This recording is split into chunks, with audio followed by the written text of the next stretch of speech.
সাবেক পুলিশ প্রধান বেনজির আহমেদের সঙ্গে তারেক জিয়ার যোগাযোগের চাঞ্চল্যকর তথ্য পাওয়া গেছে। একাধিক গোয়েন্দা সূত্র নিশ্চিত করেছে সাবেক পুলিশ প্রধান অবসর গ্রহণের পর অন্তত একবার তারেক জিয়ার সঙ্গে সরাসরি সাক্ষাৎ করেছে। এক চাঞ্চল্যকর ঘটনা ঘটেছে, পুলিশের মাথা ফাটাইছে আমাদের পুলিশ, তাও দুজন, সম্ভবত এসআই, এসআই, দুজন এসআই একজন আরেকজনের মাথা ফাটিয়েছে। এখন এই দৃশ্য দেখা আমজনতার যে রিয়াকশন, একটা প্রশ্ন আসছে কালো টাকা নিয়ে, আমি শুনি অনেকে বলে কালো টাকা তাহলে আর কেউ ট্যাক্স দেবে না, ঘটনা কিন্তু তা না। এটা শুধু কালো টাকা না, মারা সারা একবারে, মারা সারা তো 10 জন শিক্ষক একটা উপজেলায় নিয়োগ পাবে, তার মধ্যে 8 জন পাবে কোটায়। গতকাল প্রধানমন্ত্রী কথা বলেছেন এবং এর মধ্যে বেশ কিছু ইস্যু ছিল বাজেট এবং আমাদের অর্থনীতি রিলেটেড। তিনি রিজার্ভ নিয়ে কথা বলেছেন, সেটা আসবো, কালো টাকা নিয়ে কথা বলেছেন এবং সরকার মানুষের জন্য কল্যাণকর কি বাজেটে করেছে সেটা নিয়ে কথা বলেছেন। প্রিয় দর্শক, আসসালামু আলাইকুম। আপনারা কিন্তু ইতিমধ্যে বেনজির আহমেদের বিষয়গুলো ভালোভাবে জেনে গিয়েছেন এবং সম্পূর্ণ বিস্তারিত কিন্তু আপনারা বুঝতে পেরেছেন। সেই সাথে কিন্তু তারেক রহমানকে বেনজির আহমেদের সাথে তুলনা করে ফাঁসানো হয়েছে। কারণ বিএনপির বড় বড় নেতারা কিন্তু বেনজির আহমেদকে আওয়ামী লীগের, ছাত্রলীগ এবং আওয়ামী লীগের যে সদস্য তাদের সাথে কিন্তু তুলনা করেছে এবং বলেছে এখানে শেখ হাসিনার হাত রয়েছে, এমন কথাও কিন্তু বলেছে। এমন কথা বলাটা কিন্তু স্বাভাবিক। শেখ হাসিনা কিন্তু নিজের মুখেই বলেছে কালো টাকা সাদা করার জিনিসগুলো সব কিছু কিন্তু বুঝিয়ে দিয়েছে গণমাধ্যমের সামনে এসে শেখ হাসিনা। সেই সাথে কিন্তু শেখ হাসিনা ভালোভাবে ফেঁসে গিয়েছে। আজকের এই ভিডিওতে আপনারা আরও দেখতে পারবেন ভারতের যে সীমান্ত রক্ষীকারী আছে তারা কিন্তু বাংলাদেশে ঢুকে বাংলাদেশের কৃষকের গায়ে গুলি করে নিহত করেছে। আজকের এই ভিডিওতে আপনারা সেই বিস্তারিত ভিডিওগুলো দেখতে পারবেন। তার জন্য ভিডিওটি স্কিপ না করে সম্পূর্ণ দেখবেন। আশা করি আপনারা সম্পূর্ণ বিস্তারিত ভিডিও দেখলে অনেক কিছু জানতে পারবেন। সেই সাথে কিন্তু জাহিরটাকে এই বিষয়গুলো নিয়ে মুখ খুলেছে, জাহিরটাকে কী কী বলেছে এবং শেখ হাসিনা কীভাবে ফেঁসে যেতে পারে আজকের এই ভিডিওতে আপনারা বিস্তারিত এবং প্রমাণের মাধ্যমে দেখতে পারবেন। বেশি কথা বলুন, আপনাদের বিস্তারিত ভিডিওতে নিয়ে যাবো। বিস্তারিত ভিডিওতে যাওয়ার আগে যারা এখন এই চ্যানেলটি সাবস্ক্রাইব করেন, এই চ্যানেলটি সাবস্ক্রাইব করে পাশে থাকা বেল আইকনটি বাজিয়ে রাখবেন। ইতিমধ্যে যারা সাবস্ক্রাইব করে রেখেছেন সকলকে জানাই অসংখ্য অসংখ্য ধন্যবাদ। তো ভিউয়ার্স, এই ভিডিওতে একটি লাইক দিয়ে বিস্তারিত ভিডিওগুলো ধাপে ধাপে দেখা শুরু করে দিন।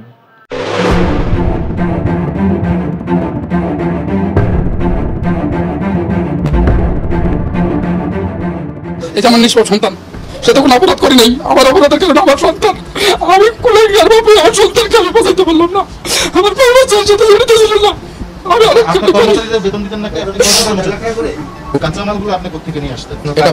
এটা বাংলাদেশে হাজার হাজার কোটি কোটি অ্যাভেলেবেল। এটা বাংলাদেশে আমরা এটা তৈরি করি অবৈধ, কিন্তু এর যে সরঞ্জাম যেগুলো সবই বৈধ কাজের জন্য, কোনোটা অবৈধ কাজের জন্য না।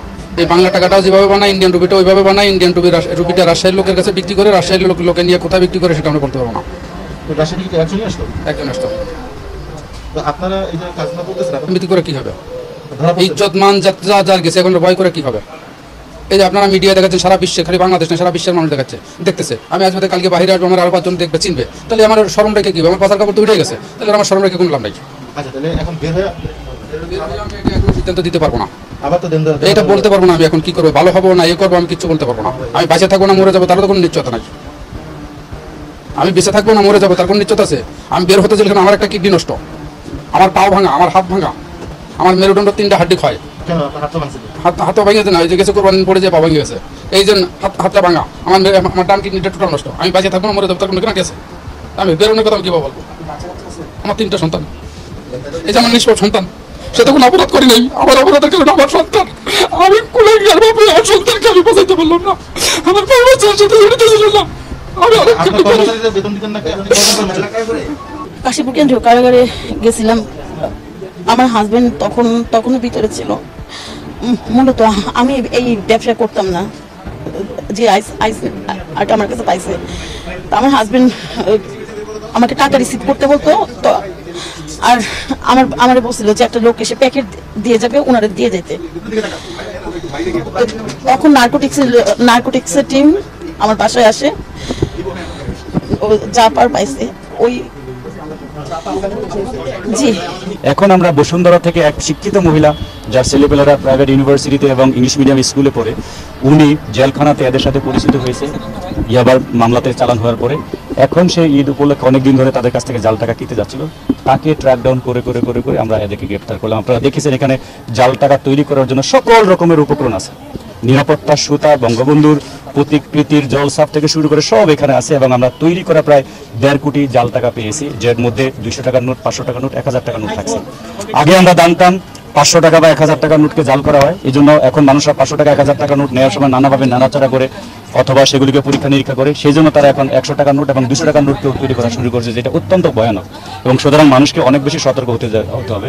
তারা পরীক্ষামূলকভাবে জাল রুপিও তৈরি করার চেষ্টা করেছে, যেগুলিকে তারা সীমান্ত দিয়ে পার্শ্ববর্তী দেশের পাচার করার চেষ্টা করতো। তো আমরা বাংলাদেশ কখনোই জঙ্গিবাদ বা এরকম জাল মুদ্রার কোনো নিরাপদ আবাসস্থল হবে না, এটা সেফ হবেন না, এটা আমরা বলতে পারি। সুতরাং তারা যেই জায়গাতে থেকেই এরকম অপচেষ্টা চালাবে, ঢাকা মহানগর গোয়েন্দা পুলিশ, বাংলাদেশ পুলিশ, আমরা সচেতনভাবে তাদেরকে গ্রেপ্তার করার জন্য এবং সমুদয় আলামত উদ্ধার করার জন্য চেষ্টা চালাই। তো আমরা অনুরোধ করি এই সমস্ত জিনিস দেখেও এই টাকা পয়সায় যারা কাস্টোডিয়ান বাংলাদেশ ব্যাংক, তাদের আরেকটু আন্তরিক হওয়া উচিত।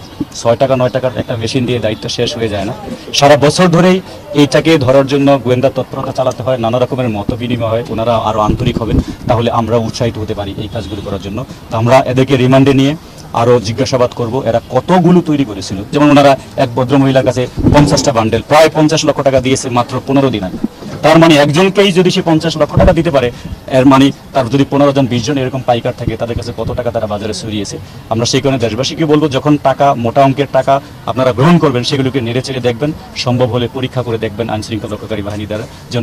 আজকে আমরা এমন একটা শাসক গোষ্ঠীর জাতি করে পড়েছি, যারা এখানকার মানুষের কল্যাণের জন্য কোনো কিছু করা দূরে থাক, মানুষকে তারা শোষণ করছে, নিগৃহীত করছে, নিপীড়ন করছে এবং প্রতি মুহূর্তে বাংলাদেশের যে ভবিষ্যৎ, সেই ভবিষ্যৎকে তারা ধ্বংস করে দিচ্ছে। আমরা বক্তব্য বাড়াবো না, সবাই অত্যন্ত ক্লান্ত। আমি শুধু এই কথাটা আপনাদের বলতে চাই, আমরা সবাই একসাথে আন্দোলন করছি, যুগপৎ আন্দোলন করছি। কেন করছি? আমরা সবাই মনে করি যে এখন গণতান্ত্রিক ব্যবস্থায় ফিরে যাওয়াটাই আমাদের একমাত্র উপায়। আমাদের অধিকারকে ফিরিয়ে আনা, ভোটের অধিকার ফিরিয়ে আনা, বেঁচে থাকার অধিকারকে নিশ্চিত করা, আমাদের কথা বলার অধিকারকে নিশ্চিত করা, এই বিষয়গুলো আজকে আমাদের সবচেয়ে বেশি সামনে এসে দাঁড়িয়েছে এবং সেটাই আমাদেরকে অর্জন করতে হবে। আমাকে এক সাংবাদিক ভাই আমাকে বলেছেন যে ওবায়দুল কাদের সাহেব গতকাল নাকি বলেছেন আজকে এই যে 15% যে আপনার কর দিয়ে কালো টাকা সাদা করা হবে, তার জন্য এটা কি মাছের টোপ, মাছ ধরার জন্য যে টোপ দেওয়া হয়, তাই দুর্নীতিবাদদের ধরার জন্য টোপ দিচ্ছে। হাস্যকর। তাহলে আমি ওবায়দুল কাদের কথা শুনলাম। যাই হোক, এখন ব্যাপার হচ্ছে যে আমরা তো দেখলাম যে আপনারা এই মাছের টোপ দিয়ে কাদের ধরেন এবং আপনারা তো নিজেরাই এটার সঙ্গে জড়িত।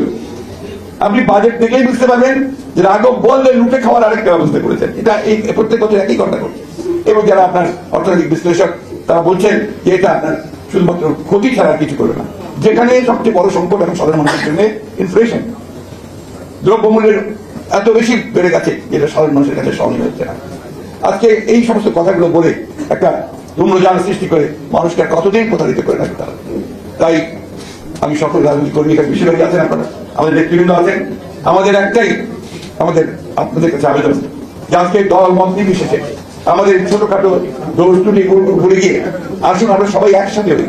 আমাদের সেই 1971 সালে স্বাধীনতা যুদ্ধের যে চেতনা, এই মানুষগুলোর সঙ্গে যে স্বপ্ন ছিল, সেই স্বপ্নকে বাস্তবায়িত করার লক্ষ্যে আমরা আবার সবাই একজোট হয়ে সেই লড়াইটা শুরু করি, যে লড়াইয়ে আমরা অবশ্যই তাদেরকে পরাজিত করতে সক্ষম বলে আমরা বিশ্বাস করি।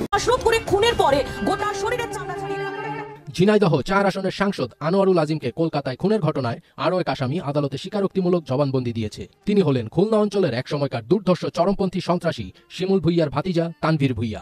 তদন্ত সংশ্লিষ্ট সূত্রগুলো বলছে, পেশাদার অপরাধী শিমুলের সঙ্গে তানভীরও ওই খুনে সরাসরি জড়িত বলে স্বীকার করেছেন। তিনি আনোয়ারুল আজিমকে বালিশ চাপা দিয়ে শ্বাসরোধ করে হত্যায় অংশ নেন। তানভীর ভুইয়া গেল মঙ্গলবার ঢাকা চিফ মেট্রোপলিটন ম্যাজিস্ট্রেট আদালতে জবানবন্দি দেন। এর আগের দিন সোমবার আদালতে জবানবন্দি দিয়েছিলেন আরেক আসামি শিলাস্তি রহমান।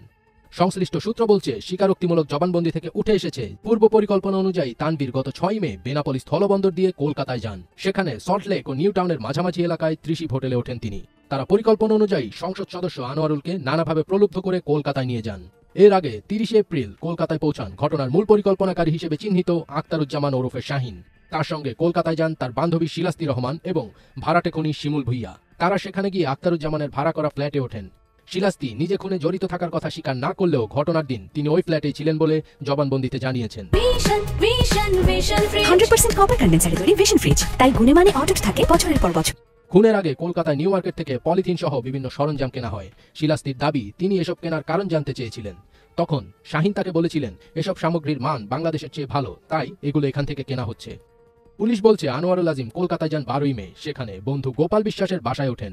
পরদিন তাকে প্রলুব্ধ করে নিউ টাউনের ওই ফ্ল্যাটে নেওয়া হয়। তখন ওই ফ্ল্যাটে উপস্থিত ছিলেন শিলাস্তি, শিমুল, তানভীর, তাদের সহযোগী জিহাদ হাওলাদার, সিয়াম হোসেন, মোস্তাফিজুর রহমান, ফয়সাল আলী প্রমুখ। খুনের আগেই আক্তারুজ্জামান ঢাকায় চলে আসেন। সংশ্লিষ্ট সূত্র জানায় ওই ফ্ল্যাটেই সংসদ সদস্যকে বালিশ চাপা দিয়ে হত্যা করে পরে লাশ টুকরো টুকরো করে গুম করা হয়। তানভীর নিজে বালিশ চাপা দেন বলে জবানবন্দিতে জানিয়েছেন। এই ঘটনায় বাংলাদেশে গ্রেপ্তার 3 জনের মধ্যে তানভীর ও শিলাস্তিকে জবানবন্দি দেওয়ার পর কারাগারে পাঠানো হয়েছে। জিহাদ নামের আরেক আসামি কলকাতায় গ্রেপ্তার হয়েছেন। সিয়াম নামের আরেক আসামি নেপালে আটক আছেন। সবকিছু মিলিয়ে এই রহস্যজনক হত্যাকাণ্ডের দ্রুতই রহস্য উন্মোচন হবে বলে আশা করছেন আনারের পরিবার এবং নেতাকর্মীরা। পুলিশ কর্মকর্তার নির্যাতনের শিকার হয়ে মানসিক ভারসাম্য হারিয়ে হাসপাতালে ভর্তি বরিশালের মেহেদী হাসান মিঠু নামের এক যুবক। তার পরিবারের অভিযোগ উজিরপুর থানার সাব ইন্সপেক্টর মোহাম্মদ অন্তর ও আমিনুলের বিরুদ্ধে। তারে প্রচুর মারধর করছে 2 জন সিভিল পোশাকে পুলিশ অফিসার উজিরপুর মডেল থানার, একজন এসআই অন্তর আর একজন আমিনুল। এই 2 জন পুলিশ অফিসার আমার স্বামীরে খুবই গুরুতরভাবে মারধর করছে। বাবা তোমার পা ধরছে, মোর ছেলেটা ছাড়িয়ে দাও, আমি এত অনুরোধ বিনোদ করছি, এই ছেলেটার ছাড়ে নাই। গত 30 মে বরিশাল উজিরপুর উপজেলার মুন্ডাপাশা গ্রামের বাসিন্দা মেহেদী হাসান মিঠু দৈনন্দিন কাজ শেষ করে বাড়ির দরজায় বসে সন্ধ্যার পরে মোবাইলে লুডো খেলছিলেন।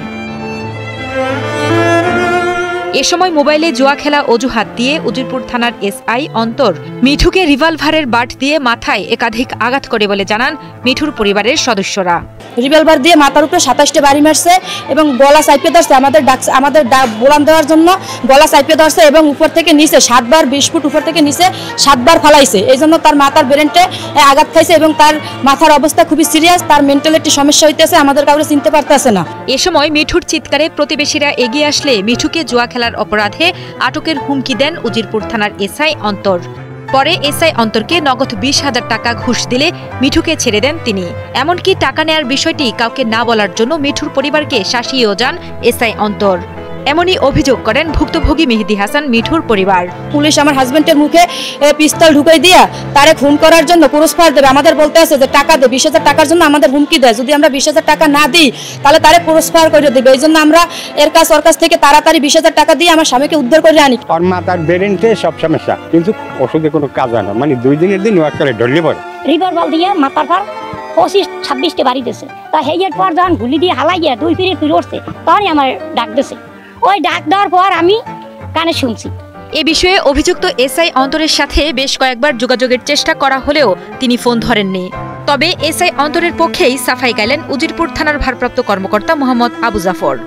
পাশাপাশি পুলিশের পক্ষ থেকে এমন কোনো নির্যাতন করা হয়নি বলেও দাবি করেন তিনি।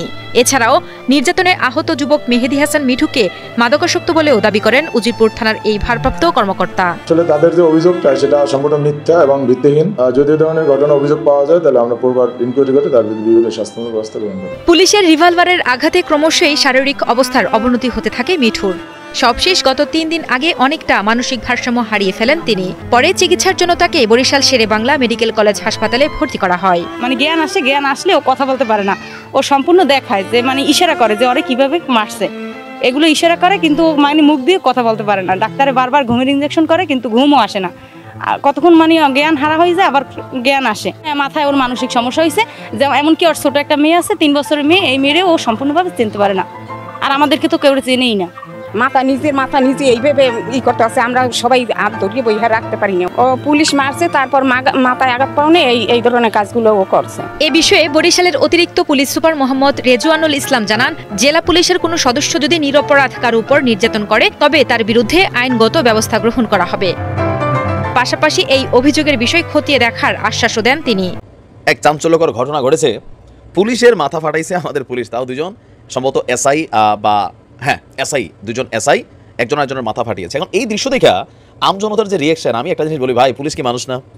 মানে আমরা আমজনতার মধ্যে খালি জামনিয়া ঝগড়া হবে আর পুলিশের মধ্যে ঝগড়া হবে না? হবে, এটা 100%। তবে যেহেতু এটা একটা আইন শৃঙ্খলা রক্ষাকারী বাহিনী, সেই ক্ষেত্রে তাদের কিছু নিয়ম নীতি মানা লাগে। পাবলিক প্লেসে একে অন্যের সাথে ঝামেলা লাগানোর বা মারামারি করার সুযোগ নাই। আর যেই মারামারি হয়েছে, যে মাথায় ফাটাই ফেলছে, সেখানে পাবলিকের সামনে যে তামাশা তৈরি হয়েছে, এই তামাশার জন্য আবার 2 জনকে কিন্তু পানিশমেন্টের ব্যবস্থা করা হয়েছে। এখন ঘটনা কি? ঘটনা হচ্ছে খুলনার কয়রা থানা পুলিশের 2 এসআইয়ের মধ্যে মারামারির ঘটনা ঘটেছে। এতে একজনের মাথা ফেটে গেছে। পুলিশ সদস্যরা হলেন এসআই নিরঞ্জন রায় এবং এসআই সর্দার মোহাম্মদ মাসুম বিল্লাহ বাবির তালতোবাই যেটা, এই ঘটনায় এসআই সর্দার মোহাম্মদ মাসুমেরই মাথা ফাটছে। কারণ কি, এবার মাথাটা গরম বেশি, নিরঞ্জন ভাইকে কাম সেরা লাইছে। আচ্ছা, প্রত্যক্ষদর্শী সূত্র বলছে এসআই মাসুম উপজেলা সদরের আখি হোটেলে খাবার জন্য গিয়ে বসছিল। কিছুক্ষণ পর একটি মোটর সাইকেল যোগে এসআই নিরঞ্জন বাবু সেখানে যান। হ্যাঁ, দাবাং বাবু মেরা নাম হ্যাঁ। আচ্ছা, যাই হোক, মোটর সাইকেল থেকে নেমেই কোনো কথাবার্তা নাই, এসআই মাসুম ভাইকে অকথ্য ভাষায় গালাগালি করতে থাকে। তো মাসুম ভাই তো গাড়তারা, স্বাভাবিকভাবে মাসুম ভাইও তাৎক্ষণিক প্রতিবাদ করেন। আর এক পর্যায়ে এসআই নিরঞ্জন দাদা সামনে থাকা প্লাস্টিকের চেয়ার তুলেই মাসুম ভাইকে মারধর করতে উদ্যত হন। এতে মাসুম ভাইও আপনার চেয়ার তোলেন। দুজনের মারামারির এক পর্যায়ে একজনের মাথা ফেটে যায়, কার? মাসুম ভাইয়ের। পরে হোটেলে থাকা উপস্থিত লোকজনই আইনশৃঙ্খলা বাহিনীর দায়িত্ব পালন করেছে, সিভিল পুলিশ হিসেবে দায়িত্ব নিয়ে দুজনকে থামাইছে। প্রত্যক্ষদর্শী সিভিল পুলিশ না, মানে তিনি জনতা আক্তার ভাই, তিনি বলছেন একটি মোটর সাইকেল আটক করাকে কেন্দ্র করেই থানার 2 এসআই মারামারিতে জড়িয়ে পড়েন। আমরা উপস্থিত জনতা তাদেরকে শান্ত করি। এ সময় নিরঞ্জন এসআইয়ের চেয়ারের বাড়িতে মাসুম এসআইয়ের মাথা ফেটে রক্ত বের হয়, তাকে তাৎক্ষণিক প্রাথমিক চিকিৎসা দেওয়া হয়েছে। খুলনা জেলা পুলিশের সহকারী পুলিশ সুপার মোহাম্মদ সাইফুল ভাই বলছেন যে ঘটনা সত্য। কয়রা থানার 2 এসআই একটি বিষয় নিয়ে কথা কাটাকাটির ঘটনা শোনার সঙ্গে সঙ্গে এটা কন্ট্রোল নেওয়া হয়েছে। পাবলিক প্লেসে এই ধরনের ঘটনা দুঃখজনক, ঊর্ধ্বতন কর্তৃপক্ষকে জানানো হয়েছে। পাশাপাশি দুজনকে তাৎক্ষণিক একজনকে পুলিশ টেনে ক্লোজও করা হয়েছে এবং এটার ব্যাপারে বিভাগীয় যে শাস্তি সেটা আসবে। আমরা বলি মাফ করে দেন, এরকম ঝগড়া খেজা হয় ঘরে ঘরে আসে নাকি? মাননীয় অর্থমন্ত্রী, আপনি জানেন যে আমরা এই প্রোগ্রাম কভার করার জন্য অধীর আগ্রহে থাকি, বাজেট উত্তর সংবাদ সম্মেলন। তো আজকে আমাদের সংগঠনের পক্ষ থেকে একটা সিদ্ধান্ত আছে, সেটা হচ্ছে যে আপনারা কিছু মনে করবেন না দয়া করে, সেটা হচ্ছে যে আমরা বাংলাদেশ ব্যাংকে ঢোকার জন্য আমাদের ইকোনমিক রিপোর্টার্স ফোরামের মেম্বাররা বাংলাদেশ ব্যাংকে ঢোকার জন্য অনেকবার চেষ্টা করেছি। উনি বাংলাদেশ ব্যাংকের গভর্নর আমাদেরকে অনুমতি দিচ্ছেন না, উনি আমাদেরকে বয়কট করছেন। এবং মাননীয় অর্থমন্ত্রী, আপনাকে আমাদের পক্ষ থেকে অনেক ধন্যবাদ যে আবার আমাদেরকে ডেকেছেন। তো আমাদের অনুরোধ হচ্ছে আপনাদের পুরো প্রোগ্রাম আমরা কভার করব, যখনই মাননীয় গভর্নর কথা বলবেন আমরা এটা বয়কট করার চেষ্টা করব। আপনাদেরকে অনেক ধন্যবাদ। আশা করি আপনি আমাদের বিষয়টা বুঝবেন এবং আপনি ব্যবস্থা নেবেন। Thank you. মারা সারা একবারে, হ্যাঁ মারা সারা তো 10 জন শিক্ষক একটা উপজেলায় নিয়োগ পাবে, তার মধ্যে 8 জন পাবে কোটায়, আর 2 জন পাবে হলো মেধায়। আর সেই 2 জন ওই যে উপজেলা চেয়ারম্যানের সন্তান আছে না, ও তো বেটা মুক্তিযোদ্ধা না, ওর সন্তানকে চাকরি দিতে হবে না? ও লবিং করবে না? হ্যাঁ, আরো বড় বড় আছে না ওরা, তাহলে মেধাবী কোথায়? অর্থাৎ আপনি যদি চান আপনি একজন মেধাবী সন্তান, আপনি অন্য চাকরি করবেন না, আপনার এলাকায় একটা শিক্ষকতা পেশায় নিজেকে সেবায় নিয়োজিত করবেন না। ভাই, এটা সেবা নাই, ভাই এটা সেবা নাই, এটা ব্যবসা। হ্যাঁ, শেখ হাসিনার এজেন্ডা একটা প্রতিবন্ধী প্রজন্ম তৈরি করবে। তাছাড়া 80% কোটা কেমনে হয়? শিক্ষক নিয়োগের মতো জায়গায় 80% কোটা কিভাবে হয়?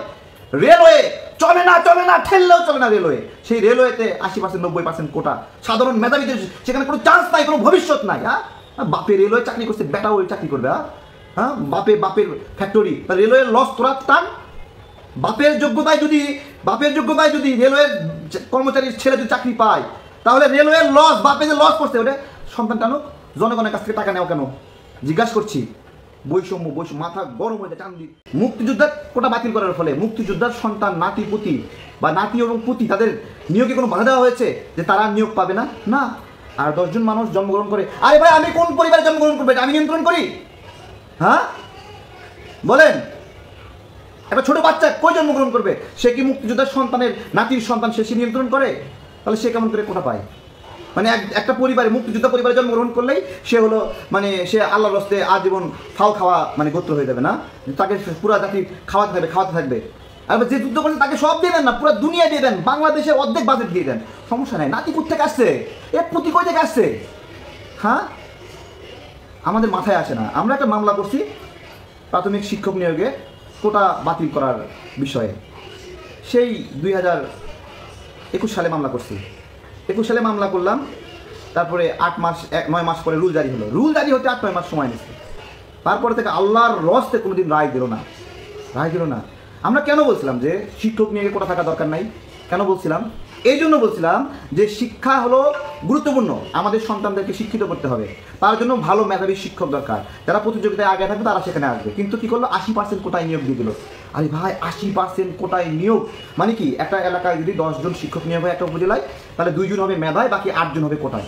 গাজীপুরে কলেজ ছাত্রলীগ নেতা খুন। প্রিয় দর্শক, বিস্তারিত আপনাদেরকে পরে শোনাচ্ছি যাই দিন পত্রিকা থেকে। আজকের এই গুরুত্বপূর্ণ ব্রেকিং নিউজটিতে স্বাগত জানাচ্ছি পুরো দেশবাসীকে। গাজীপুরে কালিয়াকৈরে জাতির পিতা বঙ্গবন্ধু কলেজের দ্বাদশ শ্রেণীর ছাত্র ও ছাত্রলীগ কলেজ শাখা কমিটির সভাপতি মোহাম্মদ আল আমিন হুসাইনকে হত্যার ঘটনায় ছাত্রলীগের 18 নেতাকর্মীর বিরুদ্ধে মামলা হয়েছে। শুক্রবার সকালে নিহতের বাবা বাদী হয়ে কালিয়াকৈর থানায় মামলাটি দায়ের করেন। প্রিয় দর্শক, যার যায় সে জানে আমার কে গিয়েছে, আর যার যায় না সে জানে না আমার কি হারিয়েছে। যেই এই সন্তানটির মা এবং বাবা তারা জানে তাদের সন্তানের মায়া, ভালোবাসা, আন্তরিকতা তাদের জন্য কতটুকু, তাদের হৃদয়ে।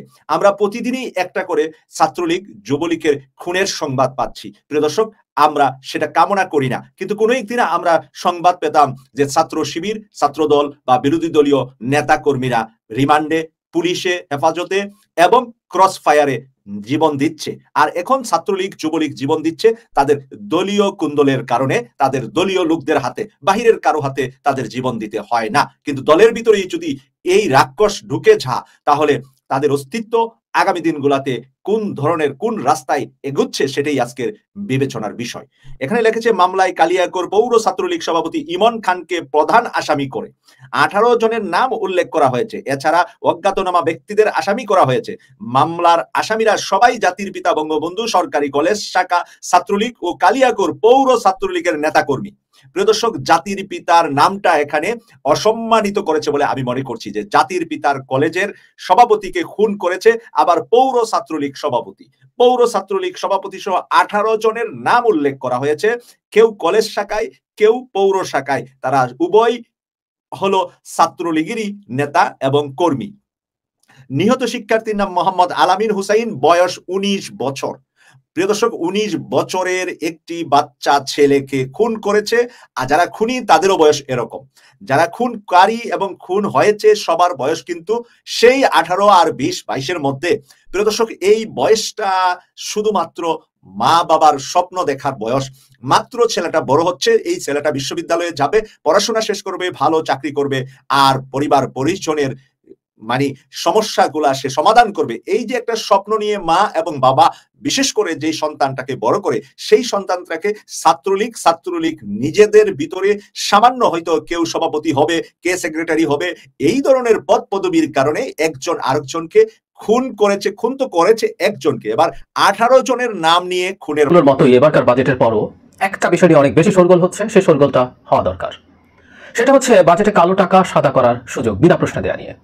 মানে একটা রাষ্ট্র, একটা সরকার যখন ঘোষণা দিয়ে চোর বাটপাট টাউটদের পক্ষে থাকে, তখন সেটা নিয়ে শোরগোল করতে হবে, সবাই মিলে করতে হবে। আর একটা সৎ মানুষের ওপরে যখন একরকম বিরাট বোঝা চাপিয়ে দেওয়া হয়, সেটা নিয়ে আলাপ করতে হয়। আমরা জানি এবারকার বাজেট হয়েছে, বাজেট নিয়ে কিছু জেনারেল ফাইন্ডিং সম্পর্কে কথা সহসাই বলবো। তার আগে এই বার্নিং ইস্যুটা নিয়ে একটু কথা বলে রাখি, কেন এটা খুব গুরুত্বপূর্ণ। আমি আসবো এই কালো টাকা সাদার প্রসঙ্গে। প্রথম আয়কর নিয়ে একটু কথা বলি। গত বাজেটে 3.5 লাখ টাকা ছিল ব্যক্তি খাতে আয়কর মুক্ত আয়ের সীমা, বাৎসরিক 3.5 লাখ টাকা। আমরা দেখছি বাংলাদেশ মারাত্মক মূল্যস্ফীতির মধ্য দিয়ে যাচ্ছে। সরকারি হিসাবে এটা প্রায় 10%, কখনো ক্রসও করে। আরেকটা রাষ্ট্রীয় প্রতিষ্ঠান BIDS বলছে এটা 15%, এবং বাস্তবে আসলে এটা 20-25% যে কোনো কিছু হতে পারে। আমাদের থিঙ্ক ট্যাঙ্ক যারা অর্থনীতির আছেন তাদের এটি হিসাব করা উচিত বলে আমি মনে করি। তার মানেটা হচ্ছে সরকারের হিসাব মতেও, একেবারে কোর হিসাব মতে যদি 10% হয়, গত বছরের তুলনায় টাকার ক্রয় ক্ষমতা কমে গেছে এই পরিমাণ। তাহলে খুব স্বাভাবিকভাবে প্রশ্ন আছে, মারাত্মক মূল্যস্ফীতির সময় আপনি মানুষের প্রতিটা জিনিসকে অ্যাডজাস্ট করবেন। গত বছরে 3.5 লাখ টাকার যে বাইং ক্যাপাসিটি ছিল, সেই বাইং ক্যাপাসিটি তো এই বছর নেই। খুব স্বাভাবিক কথা হচ্ছে ব্যক্তি খাতের এই উপার্জন আপনি আরো বাড়িয়ে দেবেন। প্রসঙ্গত বলে রাখি, গত বছরও, আমি এই বছর এটা চেক করি, গত বাজেটেও ভারতে ব্যক্তি খাতের 5 লাখ রুপি ছিল করমুক্ত আয় সীমা। 5 লাখ রুপি বাংলাদেশি টাকায়, মানে আমাদের এটা প্রায় ডাবল একটা ওখানে ছাড় দেওয়া হয়েছিল। এখন এটা কত টাকা দেখুন, মানে আপনি সৎভাবে উপার্জন করেন, আপনার একটা বেতন ব্যাংকে যায়, আপনি 30,000 টাকা মাসে বেতন পান। 30,000 টাকা মাসে যদি বেতন পান আপনি, আপনার 3,60,000 টাকা হয় আপনার বাৎসরিক উপার্জন। এই যে 3,60,000, 3,50,000 ক্রস করলো, এই মানুষটাকেই আয়করের আওতায় উনি টেকনিক্যালি চলে আসলেন। 30,000 টাকায় একটা পরিবার ঢাকা শহরে নিম্ন মধ্যবিত্ত জীবনকে যাপন করতে পারে? একটু চিন্তা করি তো আমরা। নিম্ন মধ্যবিত্ত, রিপিট, আমি মনে করি পারে না। তাহলে আপনি একটা পরিবারের ওপরে এই পরিস্থিতি তৈরি করছেন। এবং আমরা যদি দারিদ্র্য সীমা ওয়ার্ল্ড ব্যাংকের হিসাব করি, $1.9 প্রতি দিনের যারা জীবনযাপন করে, আপনি মাথা পিছু আয় হিসাব করে দেখেন কত দাঁড়ায় সেটা।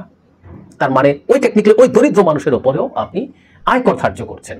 এবং এরপর কারণ 50, 70, 1 লাখ যতই হতে থাকে, আপনি তার উপরে ইনকাম ট্যাক্স দিচ্ছে, যদিও আমরা টেকনিক্যালি মনে করি ইনকাম ট্যাক্সের ব্যাপারটা সরকারের কঠোর হওয়া উচিত নীতিগতভাবে, বিশেষ করে যারা অনেক বেশি আর্ন করেন। অবশ্যই এই সীমাটা, যেটা কর ছাড়ের যে সীমা, সেটা অনেক বেশি থাকা উচিত। তারপর যত বেশি উপার্জন করবে, উপার্জনের উপরে আমরা প্রগ্রেসিভ হারে ইনকাম ট্যাক্স ধার্য করার পক্ষে, কারণ আমরা মনে করি যারা বেশি আছেন তিনি ট্যাক্স বেশি দেবেন, এটাই আমরা চাই। কিন্তু আপনি এইরকম 30,000 টাকা মাসে যিনি আয় করছেন, যার পরিবার 30,000 টাকায় চলে, সেই পরিবারের উপরে টেকনিক্যালি আপনি ইনকাম ট্যাক্স ধার্য করছেন, যার ব্যাংকেও না যাক। ধরুন একজন আমাদের বাড়িতে যারা সাহায্যকারী পার্ট টাইম আছেন, তারা 10, 12, 14,000 টাকা ইনকাম করেন, তাদের স্বামীরা অনেকে রিক্সা বা অটো চালান, তারা মিলে ওই একই 15-20,000 টাকা আর্ন করেন। তাহলে টেকনিক্যালি এই পরিবারটাও আয়করের অধীন। আপনি কিন্তু তাকে আয়করের অধীনে আনতে পারেন যদি আপনি তাদের এই আয়ের ব্যাপারগুলো কনফার্ম করতে পারেন। সেখানে আপনি 15% ট্যাক্স দিয়ে, একেবারে ফ্ল্যাট ট্যাক্স দিয়ে কালো টাকা সাদা করতে দিচ্ছেন। কালো টাকা নিয়ে দুটো কথা একটু বলে নিই। অর্থনীতির ভাষায় যে টাকাটা ট্যাক্স দেওয়া হয়নি, যে টাকাটা আপনার ট্যাক্স রিটার্নে আপনি দেখাননি, টাকা সম্পদ যাই হোক, সেটাই কালো। আবার এর মধ্যে কিন্তু দুটো দিক আছে। একটা হচ্ছে আপনার উপার্জনের পথটাই কালো, অবৈধ। বেনজির, আজিজ, আনার, আরো অনেকে আছে, আমরা খুব ভালো মতো জানি। তারা যেটা আয় করেছে সেটা অবৈধ পন্থায় তারা এটা দেখায় ট্যাক্স রিটার্নে অনেকেই, আর সে এটা করেছে অন্যায় ভাবে। আবার কেউ কেউ দেখায়ও, তারপরও আসলে এটা সাদা হয়ে যাবে, কারণ আপনার এটা ইনকামটা অবৈধ পথে হচ্ছে। আবার আমাদের বৈধ কিছু মানুষজন আর্ন করেন, আমাদের কিছু কিছু পেশাজীবী আছেন, ব্যবসায়ী আছেন, তাদের অনেকেই যেটা করেন সেটা হচ্ছে তাদের ইনকাম ট্যাক্সে অতটা টাকা দেখান না, তারা ট্যাক্স ফাঁকি দিতে চান। একরকম ইনকাম ট্যাক্স ফাঁকি দেওয়ার চেষ্টা, একটা ওয়ার্ল্ড ওয়াইডই ব্যাপার টু সাম এক্সটেন্ট। সো ওনার উপার্জনটা বৈধ, কিন্তু উনি এটা দেখাচ্ছেন না, এটাও কালো টাকা। কিন্তু যেটা অবৈধ পন্থায় সোনা চোরাচালান, ঘুষ, এই সেই রেন্ট সিকিং যেগুলোকে আমরা বলি, নানা রকম টেন্ডারবাজি, মানুষকে অত্যাচার করে টাকা নিয়ে অবৈধ সম্পদ দখল করা করে আপনি যেগুলো করছেন, এগুলোর চাইতে এটা নিশ্চিতভাবেই কম খারাপ। কিন্তু বাজেটে আপনি প্লেইনলি সোর্সই জানতে চাইবেন না। আপনি সোর্স ছাড়া যে কেউ তার টাকা 15% ট্যাক্স দিয়ে সাদা করে ফেলতে পারবে। আপনাকে জানতেও চাওয়া হবে এটা আপনি কিভাবে উপার্জন করেছেন। আপনি সোনা চোরাচালান, ইয়াবা চোরাচালান, কিছু আসে যায় না, আপনি এটা করে ফেলতে পারবেন। এখানে এই প্রশ্নটা এসছে, আমাদের সংবিধান এই ধরনের কাজকে স্ট্রংলি রেস্ট্রিক্ট করে। আর্টিকেল 20 সংবিধানের, আমি পড়ে শোনাই। 2, রাষ্ট্র এমন অবস্থা সৃষ্টির চেষ্টা করিবেন যেখানে সাধারণ নীতি হিসাবে কোনো ব্যক্তি অনুপার্জিত আয় ভোগ করিতে সমর্থ হইবেন না। খুব সোজা একটা কথা। এই যে রেন্ট সিকিং এর যে আয়গুলো, এই 2 নম্বরে যে আয়গুলো আছে, এগুলো আপনি ভোগ করতে সমর্থ হবেন। রাষ্ট্র এমন নীতি করতে হবে, তার মানে রাষ্ট্র এমন নীতি করতে পারবে না যেখানে অনুপার্জিত আয় ভোগ করতে পারেন। সুতরাং কালো টাকা এভাবে সাদা করতে দেওয়ার যে কোনো আইন, বাজেট কিন্তু একটা আইন, আসলে এটা একটা অর্থ বিল, এটা শেষে আইনে পরিণত হবে যখন পাস হবে। এটা আপনি সাংবিধানিকভাবেই করতে পারেন। আমি খুব অবাক হই যে এটা নিয়ে তো রিট হওয়া উচিত, রিট হলে ঠিকঠাক মতো রায় হওয়া উচিত, কিন্তু অবশ্য বাংলাদেশে রিট হলে কি হয় আমরা খুব ভালো মতো জানি। যাক, সংবিধানও আপনাকে এই ধরনের আয়কে বৈধ করার মতো কোনো রকম কোনো সক্ষমতা, কোনো রকম কোনো ক্ষমতা আপনাকে দেয় নাই, কিন্তু আপনি এটা করছেন। এখন একটা কথা ইম্পর্টেন্ট, যে অর্থনীতিতে কালো টাকা নিয়ে কি করবেন আপনি। আমি ব্যক্তিগতভাবে মনে করি, আমার এটা ব্যক্তিগত অপিনিয়ন, যে টাকাটা আয় করা হয়েছে সৎ পথে কিন্তু ট্যাক্স দেওয়া হয়নি, সেই টাকাটাকে অর্থনীতির মেইন স্ট্রিমে নিয়ে আসার চেষ্টা করা উচিত। কারণ এটা অর্জিত, এটা অনুপার্জিত না, উপার্জিত সম্পদ। সেটার ক্ষেত্রেও ইনফ্যাক্ট ট্যাক্স 15% না, সেটার ক্ষেত্রেও ট্যাক্স আসলে যে নিয়ম আছে সেই নিয়ম সম্ভব হলে কিছুটা বেশি, কারণ আপনাকে জরিমানা দিতে হবে এই কারণে যে আপনি কেন এই ব্যাপারে কনসাস থাকেন নাই। কিন্তু ওটুকু না হলেও নিজের পক্ষে স্বাভাবিক ক্ষেত্রে যা যা আছে সেই নিয়ম মেনেই তাকে ওই টাকা সাদা করতে হবে। তার রিওয়ার্ড হচ্ছে, তুমি যে এখন দিন দেখাও নাই, আমি তার জন্য তোমাকে ধরছি না, কিন্তু ক্রাইম করেছো তুমি, কিন্তু তোমাকে আমি ধরছি না, এই ছাড়টা তোমার জন্য ছাড়, তোমার ইনসেন্টিভ হচ্ছে এটা, তোমাকে আমি শাস্তির আওতায় না এনে আমি তোমাকে এটা সাদা করতে দিলাম, ইনসেন্টিভের প্রশ্নে যদি বলি। আর যে টাকাটা অন্যায় পথে, বেনজির, আজিজ, আনারদের টাকা কোনোভাবেই সাদা করা যাবে না। কথা খুব সোজা সাপটা। তারা যদি 50% 60% ট্যাক্স দিতে প্রস্তুত থাকে, যদিও কেউ দেয় না, এই 15% ফ্ল্যাট দেওয়ার পরও কেউ কোনো রকম ভাবে খুব তুচ্ছ পরিমাণ টাকা সাদা হয়েছে সব, তারপরে এটা রাখা হয়, কেন হয় না সেই জায়গায় আসছি। ওই টাকাটা কোনোভাবে সাদা হওয়ার সুযোগ দেওয়া কোনোভাবেই সম্ভব হবে না, দেওয়া যাবে না। খুব সোজা সাপটা কথা। রাষ্ট্র ওই রকম কালো টাকা তৈরি হতেই দেবে না, এটা হলো মূল বিষয়। কার ওই রকম কালো টাকা আছে তাকে ধরতে হবে, তাকে শাস্তি দিতে হবে, একদম সোজা সাপটা কথা। যখনই আপনি 15% দিয়ে সাদা করে ফেলতে দেন, তখন দুটো ঘটনা ঘটে। এই অপরাধীরা মনে করেন আমরা যে কোনো সময় সাদা করে ফেলতে পারবো আমাদের টাকা, আর যিনি সঠিক উপার্জন করেন তিনিও মনে করেন আচ্ছা আমি না দেখিয়ে বসে থাকি কিছুদিন, তারপর 15% দিয়ে করে ফেলো। উনিও যে এক্সিস্টিং যে আছে, এবার তো একটা ব্র্যাকেটে গিয়ে ফাইনালি 30% ইনকাম ট্যাক্স হচ্ছে, তো উনি ওই জায়গায় কেন যাবেন? আপনি আমি যদি সৎ উপার্জন করি, আমাদের মনে আমরা বসে থাকি, তারপর আমরা 15% ট্যাক্স দিয়ে একদিন কিছুদিন পর, কারণ এটা তো প্রতি বছর থাকবে, একদিন এটা সাদা করে ফেলবো। এইভাবে আপনি আসলে অসততাকে উস্কে দেন। আর আসলে ওটার চাইতে সরকারের মূল লক্ষ্যের জায়গা হচ্ছে এটা। আর আপনি যদি ক্রিমিনাল হন, বেনজিরের মতো হন, আজিজের মতো হন, তারা ধরা পড়েছে বলে, বেনজির, আজিজ, আনার ঘরে ঘরে আছে আওয়ামী লীগের, ওরা ধরা পড়েছে, ধরা না পড়লে কিছু আসতো যেত না, তো ওই 15% আপনি কেন দেবেন? ওই 15% আপনি কেন দেবেন? বাইরে নিয়ে যাবেন, পাচার করে দেবেন, দিয়েছেন, দেশে থাকলেও আপনাকে ধরতে আসার সাহস কার আছে? সুতরাং আপনি 15% খরচ করতে চাইবেন না। সুতরাং এটা দিয়ে আদতে এই ক্রিমিনালদের টাকা, যাদের সরকারি যোগসাজশ আছে, তাদের টাকা কোনোদিন সাদা হয় নাই, সাদা হবে না, হয় না। কিন্তু এটা করার মাধ্যমে আপনি সমাজে ইনসাফের যে কথা আমরা বলি, আমাদের সংবিধানে বলেছে, আমাদের প্রস্তাবনায় বলেছে, আমাদের সাম্য, মানবিক মর্যাদা, সামাজিক ন্যায় বিচারের কথা যে বলছি, ইনসাফ প্রতিষ্ঠার কথা বলেছি, সেটা মারাত্মকভাবে হুমকিগ্রস্ত হয়। তারপরও আপনি করেন সেই যে ওটা হুমকিগ্রস্ত হয়, সেই কারণেই আসলে আমাদের এই শোরগোলটা নিয়মিতভাবে করে যেতে হবে। কখনোই আমরা কোনোভাবেই মেনে নিতে পারি না। প্রিয় দেশবাসী, শুরু থেকে শেষ পর্যন্ত যারা এই ভিডিওটি দেখেছেন সকলকে জানাই অসংখ্য অসংখ্য ধন্যবাদ। যারা এরকম নিউজ ভিডিও পেতে পছন্দ করেন তারা অবশ্যই এই চ্যানেলটি সাবস্ক্রাইব করে পাশে থাকা বেল আইকনটি বাজিয়ে দিবেন। যারা এখন এই ভিডিওটি শেয়ার করেননি, এই ভিডিওটি দ্রুত শেয়ার করে সকলকে দেখার সুযোগ করে দিন। আজকের মতন এই পর্যন্ত, দেখা হচ্ছে পরবর্তী কোনো ভিডিও নিয়ে ইনশাল্লাহ।